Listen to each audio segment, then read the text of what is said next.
जलेबी फाफड़ा हो या ढोकला, गुजरात में फूडीज तो आपको हर जगह मिल जाएंगे।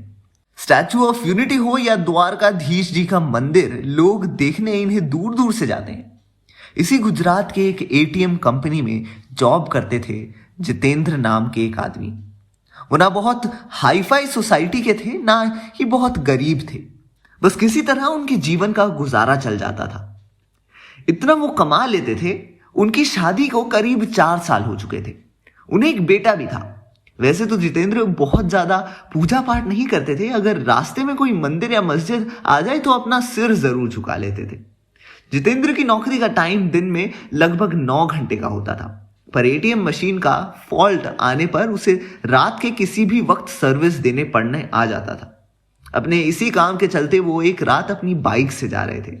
उन्हें शहर से थोड़ी दूर एक इलाके के पास एटीएम में फॉल्ट हुई थी। उसे ठीक करने जाना था।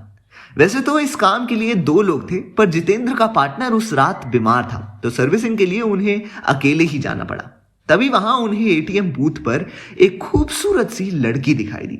जितेंद्र ने सोचा कि उसे शायद पैसे निकालने होंगे और वो एटीएम मशीन के ठीक होने का वेट कर रही होगी। फॉल्ट ठीक करने के बाद जैसे ही जितेंद्र एटीएम बूथ के अंदर गया तो वो लड़की भी उसके पीछे अंदर जाने लगी। सिक्योरिटी गार्ड ने उन्हें बाहर रुकने के लिए कहा। अब जितेंद्र अपना काम शुरू कर चुके थे, तभी अचानक उसकी नजर उस एटीएम के बाहर पड़ी। वहां उन्होंने जो देखा उसे देखकर उनके पसीने छूट गए। बाहर जो लड़की खड़ी थी, अब वो वहां पर नजर नहीं आ रही थी।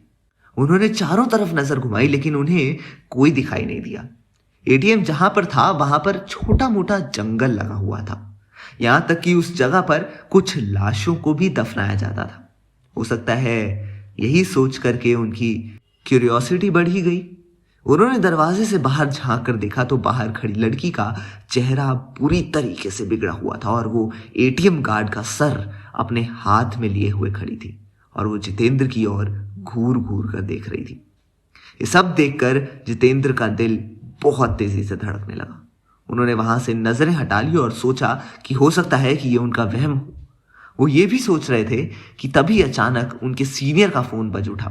वो फोन वहां का फॉल्ट जल्दी ठीक करने के लिए था। कांपते कांपते जितेंद्र फिर से काम पर लग गए। थोड़ी ही देर में उन्होंने एटीएम मशीन ठीक कर ली। इस बार एटीएम बूथ के बाहर देखने पर सब नॉर्मल लग रहा था। इसके बाद आज भी जितेंद्र अकेले एटीएम मशीन सही करने नहीं जाता। भूल भुलैया 3 की कहानी भी कुछ ऐसी ही हो सकती है।